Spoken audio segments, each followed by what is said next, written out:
पुण्यो गन्धः पृथिव्यां च तेजश्चास्मि विभावसौ जीवनं सर्वभूतेषु तपश्चास्मि तपस्विषु।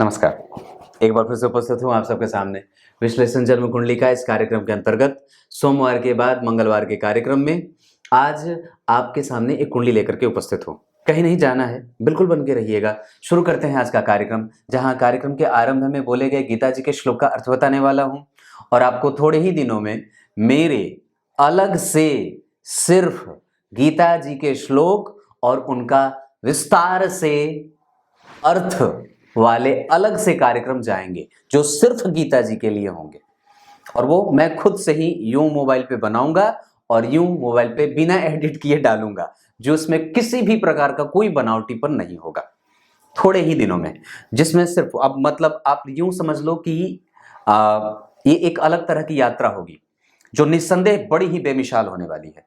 आनंद आएगा। एक बात और बताता हूं कुंडली दिखाने की आवश्यकता क्यों पड़ती है, हमें क्यों कुंडली दिखानी चाहिए, और खास करके आज हमें इस बात की आवश्यकता क्यों है।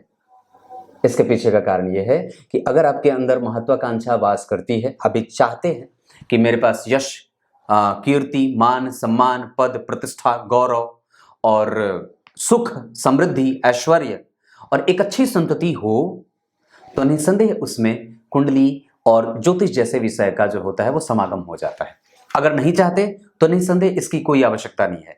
लेकिन जैसे ही आपके दिमाग में, क्योंकि व्यक्ति सिर्फ रोटी के भरोसे उसका जीवन नहीं चल सकता, ये एक विज्ञान है। बस वस्तुतः ये बात समझने की है कि अच्छा वैज्ञानिक कौन है, और वो कौन सा वैज्ञानिक है जिसने आपकी कुंडली को 20 मिनट में देखा था, और वो कौन सा वैज्ञानिक है जिसने आपकी कुंडली को 1 घंटे में और 1.5 घंटे में और 2 घंटे और 5 घंटे लगा करके उस पर कुछ समझने का प्रयास किया था। ये अंतर स्पष्ट करना जरूरी है, मैं समझता हूं। और क्योंकि एक बात जो कि समझने वाली है, कुंडली को जब तक वक्त न दिया और कुंडली के लिए जब तक समय न दिया, तब तक उसमें से कुछ मलाई नहीं निकलती है। क्योंकि ये वो विषय है जहां पे जितना ज्यादा मंथन उतना ज्यादा नया चीज मिल जाता है जातक को। शुरू करते हैं आज का कार्यक्रम। आइए, सबसे पहले मैं इनकी कुंडली के पंचांग से आपका परिचय करा देता हूं। पौष माह में, और हाँ, कार्यक्रम के आरंभ में ही बता दूं, आज इनकी कुंडली का सवाल लेकर के उत्तर लेकर के उपस्थित होऊंगा। उनका नाम अमिताभ सिंह है। ये अमिताभ सिंह हैं, डालमिया नगर, डेहरी ऑन सोन वाले। श्रीमान, कार्यक्रम अंतिम तक देख के जाइएगा। माघ माह, अब ये नहीं कि डायरेक्ट अंतिम में ही चले जाइएगा, शुरू से लेकर के अंतिम तक देखिए। और प्रत्येक दिन के कार्यक्रम में आप लोग अपना डेट ऑफ बर्थ वगैरह जरूर देखिए। बहुत ज्यादा बोल रहा हूँ, सीधे मुद्दे पे आता हूँ। माघ माह पौष माह की और माघ माह के प्रभाव में होने के कारण व्यक्ति जो होता है वो बाघ के सदृश होता है, और ऐसी स्थिति में होने की स्थिति ये हो जाती है कि व्यक्ति को कम से कम अपने निर्णय लेने की क्षमता को बढ़ाने की आवश्यकता है। ध्यान से समझिए, ये कुंडली आपको ये बताएगी कि कौन सी चीज कमजोर है और कौन सी चीज मजबूत है, जिसपे हमें काम करने की आवश्यकता है। क्लियर है? यानी कि आपकी कुंडली में आपको ये समझना है अपने व्यवहार में कि मैं निर्णय लेने की क्षमता मेरे अंदर कितनी मजबूत हो, जो ले लिया सो ले लिया, और उसको सही कैसे करना है, इस पे ध्यान ज्यादा देने की आवश्यकता है। शिशिर ऋतु उत्तरायण में जन्मे होने के कारण शुभ ग्रहों की संख्या और शुभ ग्रहों का प्रभाव अब बढ़ जाएगा। इसका मतलब है कि गुरु, इसका मतलब है कि जन्म कुंडली में शुक्र और बुध और चंद्रमा, ये सब अच्छे हो जाएंगे। यहां पे अच्छे हो जाने का मतलब क्या होगा कि जातक के जीवन में शुभता बढ़ जाएगी, अब मशक्कत कम हो जाएगी। उत्तरायण में जन्मे होने के कारण ये बात वैसे भी बड़ी अच्छी है, और शिशिर ऋतु में जन्मे होने से शनि का प्रभाव जो है वो बढ़ जाएगा।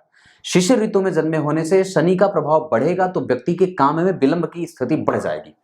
एक बात बड़ी अद्भुत बता दूं, जितना ज्यादा शनि कमजोर उतना ज्यादा बढ़िया, क्योंकि अगर ये बहुत मजबूत हो जाएंगे ना, फिर नाक को चने चबा देते हैं। ये दुख है ना, काल पुरुष की कुंडली का ये दुख होता है, और दुख जितना मजबूत हो जाए तो परेशान करे, इसलिए दुख को कमजोर होना ही ज्यादा ठीक होता है। अब ये अलग बात है कि आपकी कुंडली में वो दुख मजबूती से है, या मतलब वो कुंडली में अच्छा बन रहा है या कमजोर बन रहा है, पर वस्तुतः किसी भी जातक की कुंडली के लिए शनि का बहुत ज्यादा बलवान हो जाना और उस पर अन्य पापक ग्रहों का प्रभाव बढ़ जाना जातक के लिए कष्टकारी हो जाता है। इसीलिए मैंने जितनी भी कुंडलियां देखी हैं उसमें से लगभग शनि के ऊपर अगर मंगल और राहु का प्रभाव रहा तो जातक के जीवन में कष्ट की स्थिति बहुत ज्यादा बढ़ जाती है और परेशानी कई गुना दिखने लगती है। हाँ, ये बात है। कृष्ण पक्ष के अमावस्या के जन्म होने के कारण डिसीजन मेकिंग कैपेसिटी, व्यक्ति का स्वास्थ्य हमेशा निरंतर ही ध्यान रखने के लिए गुहार लगा रहा है। कृष्ण पक्ष के अमावस्या के चंद्रमा जो होते हैं वो पापग्रह होते हैं। इसके कारण व्यक्ति को हमेशा ही खुश मिजाज होने का प्रयास करना चाहिए। अपने निर्णय को बार बार बदलने से पहले विचार करना चाहिए। बड़ों को कुछ कहने से पहले किसी को भी आराम से सहृदयता से गले लगाने का प्रयास करना चाहिए। अपनी गलती मान लेने पे आराम से भरोसा रख लेना चाहिए। शुक्रवार के जन्म होने के कारण ऐश्वर्य की कमजोरी नहीं है, ये एक अच्छी बात है। श्रवण नक्षत्र में जन्मे हैं, इस वजह से व्यवसाय भी कर सकते हैं और राजनीति में भी व्यक्ति जा सकता है और पढ़ने पढ़ाने के क्षेत्र में भी जा सकता है। व्यक्ति की कुंडली में सबसे बढ़िया ये चंद्रमा का नक्षत्र व्यक्ति को वैश्विक रूप से विश्व प्रसिद्ध होने का योग बना देता है। मतलब व्यक्ति कुछ ऐसे जगह पे अपना काम और दिमाग लगा सकता है जो उसको सामाजिक लेवल पे, सामाजिक स्तर पे बहुत ही ज्यादा श्रेष्ठ और मजबूत बना सकता है।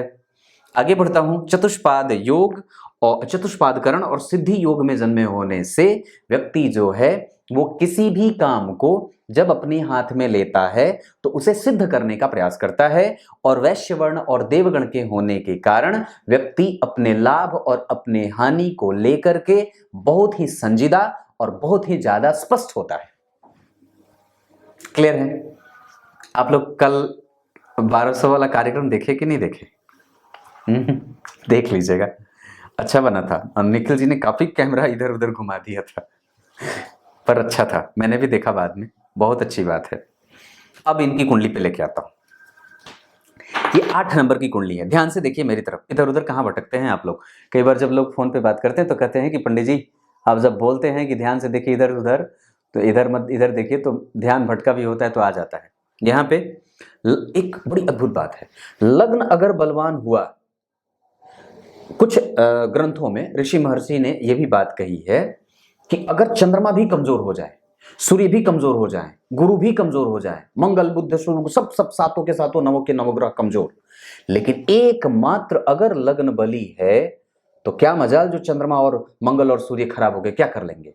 तो इस वजह से लग्न का बली होना बहुत आवश्यक होता है।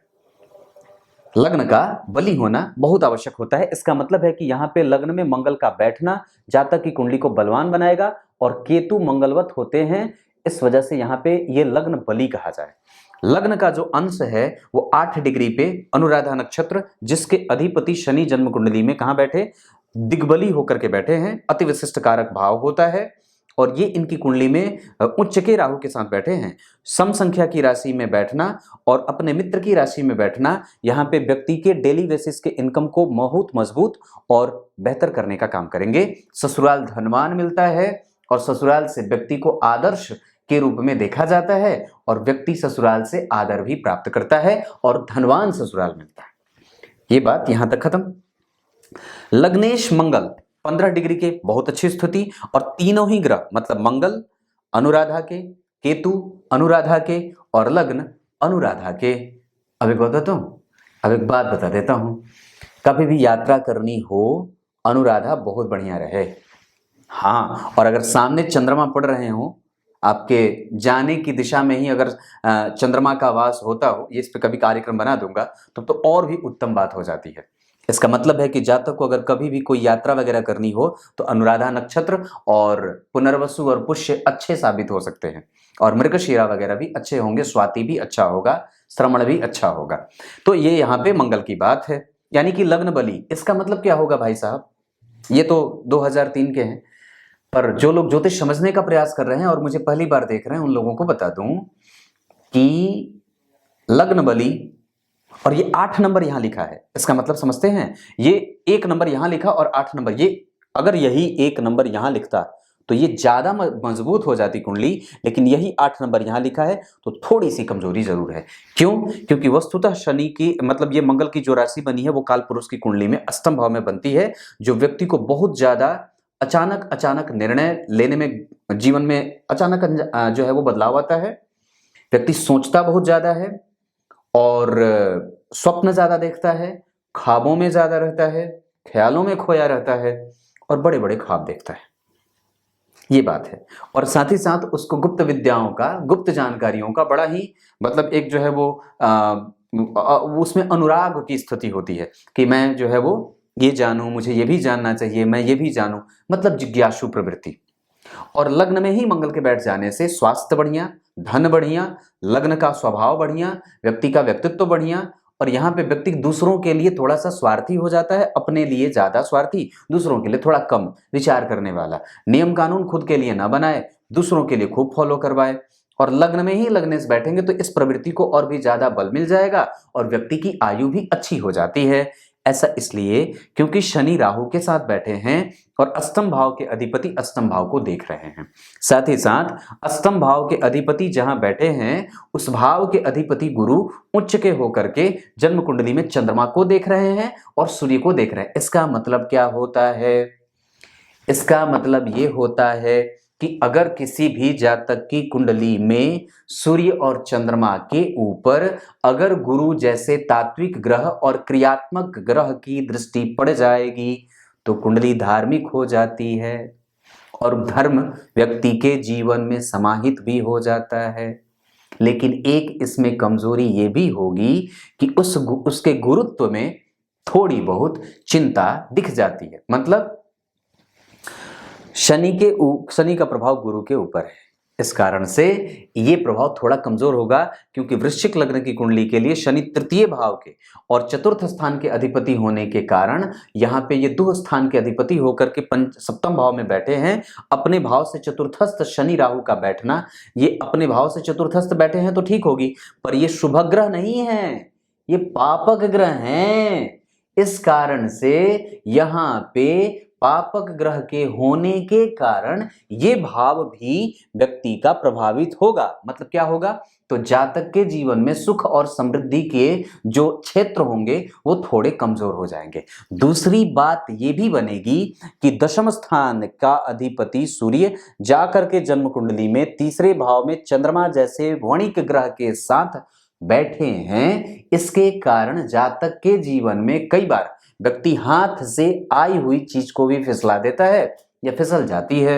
मतलब क्या है कहने का? मतलब यह है कि जातक के जीवन में कई बार ऐसी परिस्थिति या ऐसे परिणाम देखने को मिल सकते हैं कि वो हाथ में आई हुई चीज को भी गंवा बैठता है। और खास करके ये दशा सूर्य की स्थिति में हो सकती है, सूर्य की बात सूर्य की दशा में हो सकती है। क्लियर है? समझ में आ रही है चीजें या ऐसे ही खाली? क्लियर है यहां तक? तो अब तो ये बात यहां तक रही। लग्न के ऊपर मंगल के ऊपर गुरु का प्रभाव, व्यक्ति के अंदर कन्विंसिंग कैपेसिटी अच्छी रहे, मतलब आपके अंदर ये गुण है कि आप किसी को भी अच्छे तरीके से समझा सकते हैं, आपके अंदर ये गुण है कि आप किसी को अच्छे तरीके से बता सकते हैं, अपनी बात अच्छे तरीके से रख सकते हैं, ये सारे गुण आपके अंदर विद्यमान है। और दूसरे नंबर पे अगर आप गौर करें तो चेहरा और मुखड़ा भाव में शुक्र और बुध का एक साथ बैठना, जहां बुध पूर्वाषाढ़ा के और शुक्र मूल नक्षत्र के बैठे हैं, व्यक्ति के जीवन में धर्म, व्यक्ति के जीवन में धर्म और धर्म के साथ ध्यान और साथ ही साथ एक सुंदर मुखड़े का व्यक्तित्व बना देते हैं। साथ ही साथ उनकी दृष्टि अष्टम भाव पे पड़ेगी तो विपुल संपदा का मालिक भी बनाएंगे और उसके बाद पंचम स्थान का बल बढ़ेगा क्योंकि इस भाव से केंद्र में शुक्र और बुध बैठे हैं। मैं बड़ी मेहनत से करता हूं काम और आप लोगों से भी यही अपेक्षा करता हूं। अब इस अपेक्षा पे एक बात याद आ गई, बता दूं? बता देता हूं। भगवान से अपेक्षा करिए और दुनिया की उपेक्षा करिए। हाँ, भगवान से अपेक्षा करिए कि हे भगवान मुझे आपकी भक्ति मिल जाएगी, और दुनिया से उपेक्षा करिए, दुनिया से कुछ मिलने वाला नहीं है। ये दुनिया सिर्फ आपसे ले सकती है और सिर्फ आपका इस्तेमाल करना जानती है। मैं अगर एक बात कहूं तो आपके पास अगर करोड़ों अरबों रुपए हो जाए ना, आप दुनिया को खरीद सकते हो, क्योंकि आजकल यहां पे ईमान भी बिकने लगे हैं, आजकल यहां पे सब चीज बिकाऊ है, बस सिर्फ भक्ति बिकाऊ नहीं है, सिर्फ भक्ति बिकाऊ नहीं है। उसका आज तक किसी ने मोल नहीं लगाया है और वो ऐसी स्थिति है कि जितना ही ज्यादा आप त्यागेंगे उतना ही ज्यादा वो आपको मिलेगी। हाँ हाँ, जितना ही ज्यादा आप त्यागेंगे उतना ही ज्यादा वो आपको मिलेगी। मतलब भक्ति, भक्ति करने के लिए, भोगने के लिए छोड़ना होगा अपनी स्थिति को। जितना ज्यादा भक्ति करेंगे उतना ही ज्यादा भगवान मिलेंगे, और जितने ही ज्यादा भोगी बनाएंगे उतना ही ज्यादा दुनिया मिलेगी आपको, और दुनिया मिलेगी ना तो भटक जाएंगे, परेशान हो, फिर फटी जींस पहना के घुमा देगी दुनिया। दुनिया मिलेगी तो क्या करेगी, फटे फटे जींस पहना करके उसको फैशन का नाम दे करके नंगा घुमा देगी और प्रदर्शन करवा देगी। इस वजह से दुनिया की उपेक्षा करिए और भगवान की अपेक्षा करिए। तो यहाँ पे ये बात थी, यानी कि मुखड़ा व्यक्ति का सुंदर है और विचार भी सुंदर है। तृतीय भाव में चंद्रमा और सूर्य का बैठना पराक्रम कमजोर हो सकता है, लेकिन चूंकि लग्न में मंगल बैठे हैं और तीसरे और छठे भाव के अधिपति होकर के बैठे हैं, साथ ही साथ नक्षत्र का अधिपति उसे देख रहा है, और शनि जो बैठे हैं ये मृगशिरा नक्षत्र में बैठे हैं। शनि और मंगल का नक्षत्र परिवर्तन होना, पर मैंने एक बात शुरू में कही थी कि शनि और मंगल जब एक दूसरे को देख लेते हैं या शनि और मंगल का संबंध जब बन जाता है तो व्यक्ति किसी न किसी चीज का आदी हो जाता है। एडिक्शन, किसी भी चीज का एडिक्टेड हो जाए तो इस बात पे गौर फरमाने की आवश्यकता है कि व्यक्ति किसी एक चीज का आदी ना हो। अब वो बार बार बदलने की प्रवृत्ति हो जाए, निर्णय पे टिकने की प्रवृत्ति ना हो, खर्च करने में बहुत ज्यादा आगे हो जाए, जीवन को सही तरीके से समझे नहीं, गंभीर ना हो, चंचल ज्यादा हो जाए, क्रियात्मक जो एक्टिविटी है वो ज्यादा बढ़ जाए, चंचलता बहुत ज्यादा हो जाए, गंभीरता थोड़ी कम हो जाए। वैसे गुरु देख रहे हैं, लेकिन यहाँ केतु भी तो हैं और गुरु के ऊपर राहु का प्रभाव भी तो है, मतलब राहु केतु का प्रभाव भी तो है, क्योंकि केतु की नवी दृष्टि पड़ भी तो रही है। वैसे धार्मिक प्रभाव रहेगा जातक का, ऐसा नहीं है कि उसके जीवन में धर्म नहीं है, बड़ों का आशीर्वाद भी है और बड़ों का लाड और प्यार भी है। लेकिन शनि और मंगल के प्रभाव में आने के कारण लग्न में व्यक्ति को कई बार हठी, जिद्दी, गुस्सैल, क्रूर और निर्दयी बना देते हैं। ये प्रभाव मत रखना अपने अंदर, इसको हटा देने की बारी है। चतुर्थ स्थान के अधिपति के बारे में मैंने चर्चा करी। पंचम स्थान के अधिपति का अलग भाव में जाना और अपने से पंचमस्त जाना, और उस पे सूर्य और चंद्रमा का प्रभाव, यानी कि सूर्य और चंद्रमा हमारे नेत्र होते हैं और यही हमारे विचारों के और उनको व्यक्त करने के बारे में विचार करवाते हैं। जैसे मैंने कल के कार्यक्रम में, अगर आपने कल शाम का कार्यक्रम नहीं देखा है जरूर देखिएगा, उसमें मैंने सूर्य चंद्रमा के बारे में विश्लेषण करने की एक जो है वो गति निकाली थी, तो उसमें चंद्रमा के बारे में मैंने चर्चा करी थी। तो यहाँ पे जो सूर्य और चंद्रमा है वो गुरु से जब दृष्ट हो जाएंगे, इसका मतलब ये होगा कि व्यक्ति के मन में ज्ञान भी है, व्यक्ति के मन में जो है वो प्रभाव भी है, धर्म भी है और अध्यात्म भी है, साथ ही साथ दर्शन भी है, और वो कभी भी निंदनीय नहीं है। लेकिन उसका पराक्रम कमजोर कभी कभी हो सकता है, क्योंकि पराक्रम भाव में अमावस्या दोष लगा है, तो व्यक्ति के कम्युनिकेशन का जो तरीका है वो थोड़ा डाउटफुल हो सकता है, या वहां पे एक संदेह की प्रवृत्ति बन सकती है। इसका मतलब है कि व्यक्ति को अपने कम्युनिकेशन पे और बात करने के तरीके पे काम करने की आवश्यकता है, और साथ ही साथ वो इंटरनेट वर्ल्ड पे काम जब भी करने चले तो थोड़ा विचार करके चले, उसको इंटरनेट से नुकसान भी हो सकता है, या फिर कई बार उसी चीज का वो लत लग जाए या उससे उसका नुकसान प्रत्येक दिन का रूटीन होने लगे। ऐसी स्थिति देख रहा हूं। भाई बहनों से कई बार बनती नहीं है, ऐसी भी स्थितियां बन जाती हैं। वस्तुतः यहाँ पे सूर्य बहुत अच्छे नहीं बैठे हैं, चंद्रमा तीसरे भाव में बहुत अच्छे परिणाम करते हैं, लेकिन अमावस्या दोष के होने के कारण, मतलब वो पूर्णिमा है ना, इस कारण से जो है वो स्थिति थोड़ी सी कमजोर हो जाती है। क्लियर है? कमजोर इसलिए क्योंकि अब आने वाला है कृष्ण पक्ष, तो कृष्ण पक्ष के आने के कारण कई बार चंद्रमा को कमजोरी मिल जाती है। हाँ, ये बात यहां तक समझ में आ गई। पंचम भाव के अधिपति का नवम में जाना व्यक्ति के ऊपर पूर्वजों का और व्यक्ति के ऊपर भगवान का आशीर्वाद है। आश्लेषा नक्षत्र में वक्री होकर के 19 डिग्री पे शिफ्ट करेंगे और व्यक्ति के जीवन में कई बार पेट का रोग और कई बार वात, पित्त और कफ तीनों को अनकंट्रोल करेंगे। और उसके बाद यहाँ पे गुरु का प्रभाव जब जन्म कुंडली में अपनी ही राशि को ध्यान से देखेंगे पुनः आकर के, तो इसका मतलब है कि व्यक्ति के जीवन में प्रयास जो भी करे व्यक्ति पढ़ाई करने के लिए वो उसको मिल जाए, क्योंकि इस भाव से चतुर्थस्थ पंचमस्थ दोनों ही ग्रह, देखिए मंगल स्वग्रही और शुक्र और बुध का एक साथ बैठना व्यक्ति को जो एक प्रोसेस होता है सोचने का वो बड़ा ही गंभीर और बहुत ही अन्वेषणात्मक बना देता है, खोजी प्रवृत्ति का बना देता है, गंभीर विचारधारा का बना देता है, और थोड़ी सी उग्रता भी रह जाती है और थोड़ा सा जल्दबाजीपन भी हो जाता है। ये बात यहां तक खत्म। जन्म कुंडली के छठे भाव के बारे में अगर आप चर्चा करते हैं तो रोग, रिपु, ऋण और शत्रु आदि के भाव में अगर मंगल की राशि बनेगी तो निस्संदेह जातक के स्वभाव में ऐसी शत्रुता पालने या शत्रु बनाने जैसी प्रवृत्ति पल जाएगी।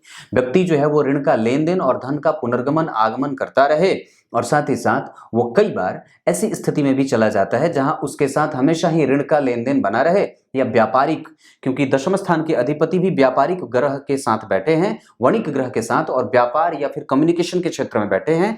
ऐसी अवस्था में व्यक्ति जो होता है वो कई बार व्यापार करते हुए देखा जाता है। पर वस्तुतः व्यक्ति अगर पूर्वजों के साथ जुड़ करके भी काम अगर करना चाहे तो निसंदेह कर सकता है, इसमें भी कोई स्थिति वाली कमजोर वाली बात नहीं है। इस कुंडली में, वृश्चिक लग्न की कुंडली में मंगल, सूर्य, चंद्रमा और गुरु कारक होते हैं। शुक्र इस कुंडली में मारक होते हैं, बुध इस कुंडली में पापी ग्रह होते हैं और इस कुंडली में शनि अच्छे नहीं होते। मतलब 3 ग्रह अच्छे नहीं। कौन कौन?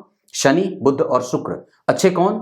गुरु, सूर्य, चंद्रमा और मंगल। ये 4 ग्रह अच्छे हो जाते हैं। और वृश्चिक लग्न की कुंडली कीड़े मकोड़ों वाली कुंडली होती है, मतलब ये रोग की राशि होती है।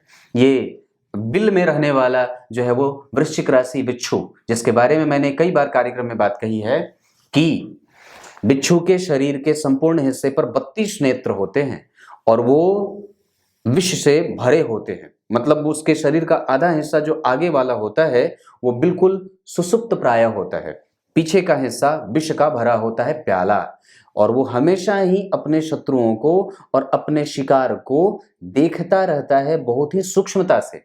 इसका मतलब ये है कि विश्लेषण इस तरीके का होता है इसका कि बहुत ही गंभीरता से लेखक बन जाए, कविता लिखने वाला, कहानियां लिखने वाला और संवर्धन करने वाला, किसी भी चीज को ग्लोरीफाई करने वाला, बढ़ा चढ़ा करके एक्सट्रॉम मतलब एकदम इन लार्ज वे में किसी भी चीज को देखने और दिखाने वाला, किसी भी चीज का दिग्दर्शन कराने वाला, गंभीरता से शोध करने वाला, क्योंकि ये शोध का भाव होता है ना, इसलिए यही राशि लग्न में बन गई।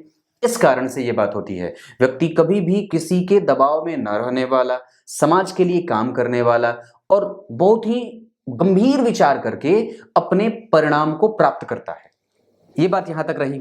तो यहां पे मैं षडबल में अगर अब थोड़ी सी चर्चा षडबल की कर दूं तो सूर्य, चंद्रमा, मंगल, बुध, गुरु और शुक्र, शनि, इन सभी ग्रहों में आप जब गौर करें तो मंगल सबसे ज्यादा बलवान आ रहे हैं। इसका मतलब यह होगा कि जातक के जीवन में मंगल की दशा संपूर्ण अच्छी जानी चाहिए और वो जाएगी भी। जहां व्यक्ति के जीवन में साहस रखे, व्यक्ति हर तरीके से बलवान हो और परिष्कृत होकर के शुद्धतम अवस्था को प्राप्त करता है। अब यहां पे रुक करके आपको मैं इनके बारे में एक बात बताता हूं। ये जिनकी कुंडली है इनसे मेरी आज तक बात नहीं हुई है, जिनके यहां से ये कुंडली जिन्होंने भेजी है।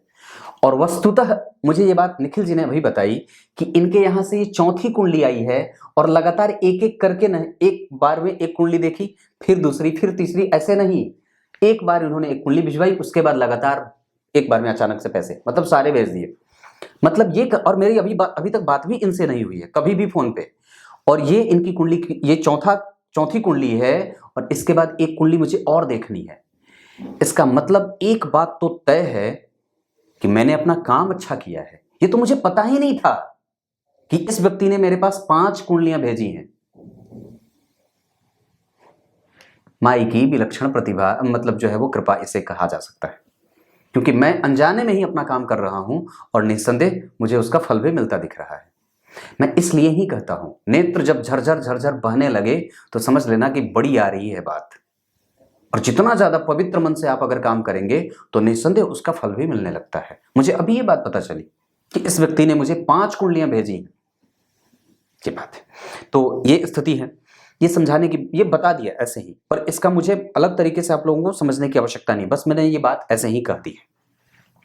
ये छठे भाव की बात थी। सप्तम भाव में राहु और शनि का एक साथ बैठना और शनि मंगल राहु केतु। अब जरा ध्यान से समझिए, तो ये जो बात बन रही है यहाँ पे, ये जो शनि मंगल राहु केतु का एक साथ प्रभाव यहाँ पे पड़ना, और इस भाव के अधिपति शुक्र जो है वो बुध के साथ बैठे हैं, जो कौन है?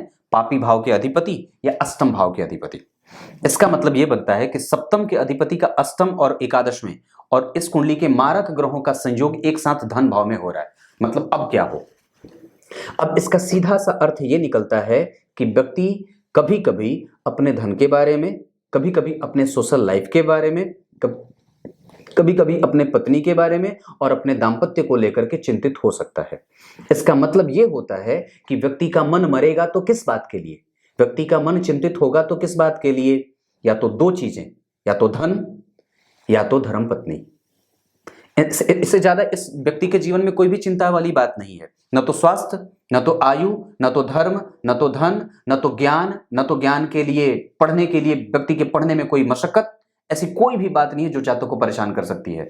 पर दो चीजें परेशान कर सकती हैं। व्यक्ति हमेशा ये निरंतर सोचता रहे, आज कमा रहा हूं कल कमाऊंगा कि नहीं, आज खा रहा हूं कल खाऊंगा कि नहीं, आज मिलेगा कल मिलेगा कि नहीं। मतलब एक असुरक्षा का भाव जातक को परेशान कर सकता है और साथ ही साथ वो अपनी धर्म पत्नी को लेकर के चिंतित हो सकता है। सब कुछ होने के बावजूद भी कई बार वो जो पत्नी मिलती हैं वो असुरक्षा का भाव महसूस करवाती रहती हैं, या फिर ऐसी हो जाए कि वो कठोर बोलने वाली, चंचल चपल चंचल चालाक होने वाली, या मनोवृत्ति थोड़ी कर्कश वाली हो जाती है, या फिर घमंडी हो जाए, ऐसा हो जाए। अब अष्टम भाव के बारे में, तो अष्टम भाव के अधिपति का अष्टम को देखना, गुप्त तरीके से धन, टेबल के नीचे से भी धन कमा ले, रिश्वत से भी धन कमा ले, कई तरीके से धन कमा ले। क्यों? क्योंकि लाभ भाव के अधिपति और अष्टम भाव के अधिपति दोनों ही जगह से ये भाव, इस भाव के अधिपति इस भाव से केंद्र में शुभ ग्रह अच्छा हुआ और इस भाव का अधिपति से देखा। इसका मतलब है कि व्यक्ति अन्वेषण करता, खोज करता, लाभ का पद प्राप्त करने वाला और अपने जीवन में संपूर्ण इच्छाओं की पूर्ति भी करने वाला हो जाता है, पुरस्कार भी अर्जित कर ले। और खास करके एक बहुत अच्छी बात इनमें यह है जो इनके गुणों को और भी वृद्धि में रख सकता है अगर जातक चाहे तो, कि व्यक्ति हॉस्पिटलिटी बहुत अच्छा करता है, मतलब सत्कार। अगर जातक के घर पे आतिथ्य हो जाए तो आतिथ्य सत्कार में बिल्कुल व्यक्ति आगे हो जाता है। ये बात बहुत अच्छी देखने को मिल रही है। स्वभाव कोमल है, कभी कभी मंगल में उग्रता रहेगी। अब जरा ध्यान से समझिए।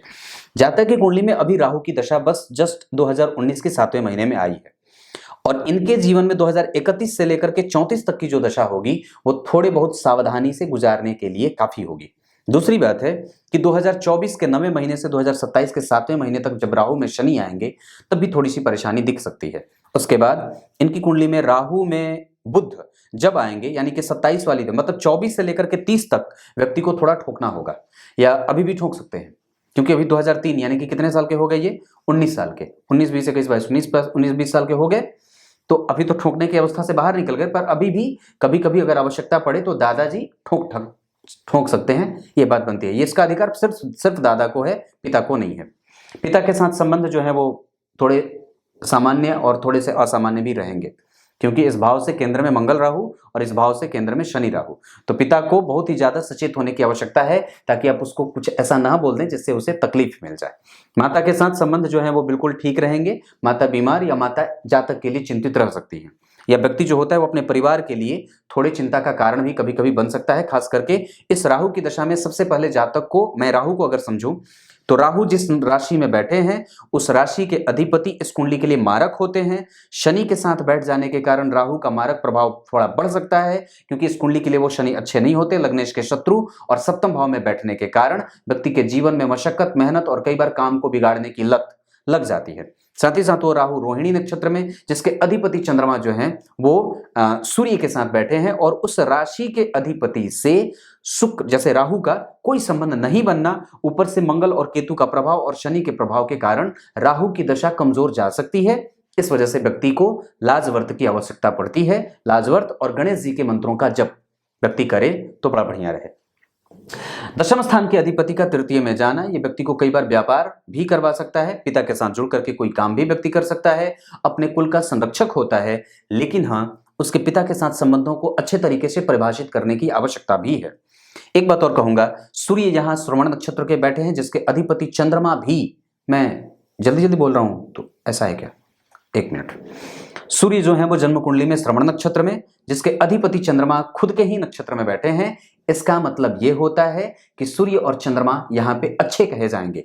जहां सूर्य तृतीय भाव में बैठ करके व्यक्ति को मेहनती बनाने के साथ साथ व्यक्ति को पंक्चुअल भी बनाने का काम करेंगे, नैतिक तत्वों का पालन करने वाला भी बनाएंगे, वहीं व्यक्ति के जीवन में धर्म और धारण करने की शक्ति भी होगी। मतलब वो एक तरीके से ये कह सकते हैं कि वो बहुत कृतज्ञ रहे, किसी भी चीज को लेकर के वो बहुत ही ज्यादा संयमित होता है, जहां पे रखा है वहीं से उठाना चाहता है, अलग अलग चीजों को और एक जगह चीजों को नहीं रखना चाहता, बहुत ही सलीके से जीवन जीना चाहता है।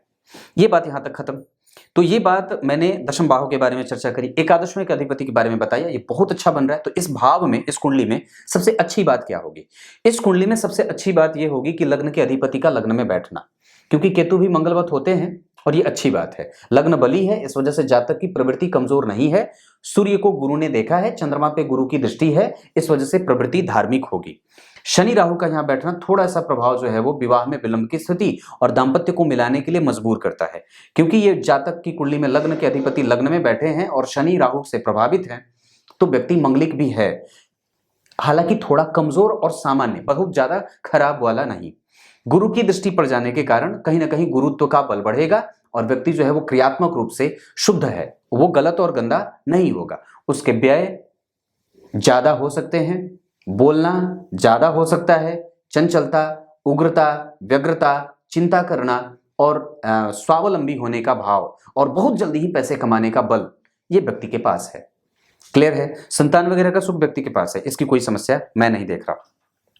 मतलब अभी 2037 तक व्यक्ति को लाजवर धारण करना है और जितनी जल्दी हो सके इन्हें पहना देना चाहिए। साथ ही साथ इनकी राशि जो बनी है वो मकर की है, इस पे 7.5 ढैया का प्रभाव भी है, इस वजह से हनुमान चालीसा का प्रत्येक दिन पाठ, बजरंगबली के मंदिर का दर्शन और गौ माता की सेवा, इससे ज्यादा इस कुंडली के लिए और क्या बताऊंगा। अभी ये जातक छोटा बच्चा है, 2003 और नवमांश कुंडली पे आता हूँ, ये तो छूट ही रहा था। नवमांश कुंडली में 3 ग्रहों का बैठना, जहां शनि उच्चाभिलाषी, यहाँ शनि केंद्र में, यहाँ भी शनि केंद्र में, और यहाँ कन्या राशि का नवमांश बना, बहुत बढ़िया। मतलब कन्या राशि की जातिकाओं से विवाह हो सकता है, धनु राशि और मकर राशि की जातिकाओं से विवाह हो सकता है, साथ ही साथ उत्तर दिशा की तरफ विवाह के योग बनते हैं। इस कुंडली के लिए जो बनेगा वो कर्क राशि और वृश्चिक मीन राशि ज्यादा अच्छी होगी, और साथ ही साथ व्यक्ति की कुंडली के आधार पर 6 संख्या बहुत अच्छी होगी, 6 अंक अच्छे होंगे, 6 तारीख, 15 तारीख, 24 तारीख अच्छी रहेगी।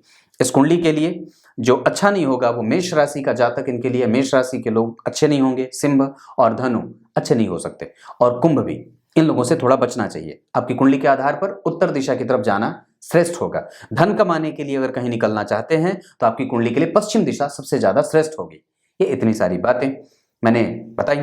दशमांश कुंडली में लग्न में गुरु का बैठना श्रेष्ठ और अच्छे तरीके से धन कमाने वाला और अपने काम को लेकर के बिल्कुल ही सजग और श्रेष्ठ बनने वाला हो जाता है। यहाँ के अधिपति का जन्म कुंडली में लग्न में बैठना कर्म का सुख व्यक्ति को रहता है, और व्यक्ति की कुंडली में संतुलित होकर के काम व्यापार करते हुए ज्यादा देख रहा हूं। नौकरी वगैरह के योग थोड़े कमजोर से हैं। वैसे व्यक्ति सैनिक और खेल के क्षेत्र में जा सकता है, वन विभाग में नौकरी कर सकता है, साथ ही साथ एरोनॉटिकल इंजीनियरिंग और सिविल वगैरह की नौकरी भी कर सकता है। ये इतनी सारी चीजें बनती हैं। व्यक्ति की कुंडली में गुरु उच्च के हैं, मंगल गुरु से दृष्ट हैं, शनि मित्र की राशि में है, शुक्र और बुध का द्वितीय भाव में बैठना, पंचम भाव के अधिपति का उच्च का होना, शनि से दृष्ट होना पंचमेश का, इस वजह से पढ़ाई में कभी कभी बाधाएं भी उपस्थित हो सकती हैं। ये काम भी बनेगा, लेकिन एक बात है कि द्वितीय भाव बहुत अच्छा है और नवम भाव भी बहुत अच्छा है, इस वजह से मैं इसे खराब नहीं कहूंगा। व्यक्ति पदासीन भी हो सकता है, लेकिन चूंकि ये राहु की दशा एक गलत समय पे आ गई है, इस वजह से असफलता का एक दौर भी चलेगा, जिसमें व्यक्ति को अपने आप को संतुलित होकर के काम करने की आवश्यकता है। अगर राहु का रत्न लाजवर्त बाएं हाथ की मध्यमा उंगली में धारण करेंगे तो साथ में आप एक माणिक्य भी धारण कर सकते हैं, और नहीं तो फिर गुरु का रत्न पुखराज भी आपकी कुंडली के लिए लाभदायक ही सिद्ध होने वाला है। कुछ इसी तरीके से आज के कार्यक्रम का समापन करते हैं। तब तक गीता जी के 7वें अध्याय के 9वें श्लोक में भगवान ने बात कही है। क्या कही है? पृथ्वी में गंध में हूं, अग्नि में तेज में हूं,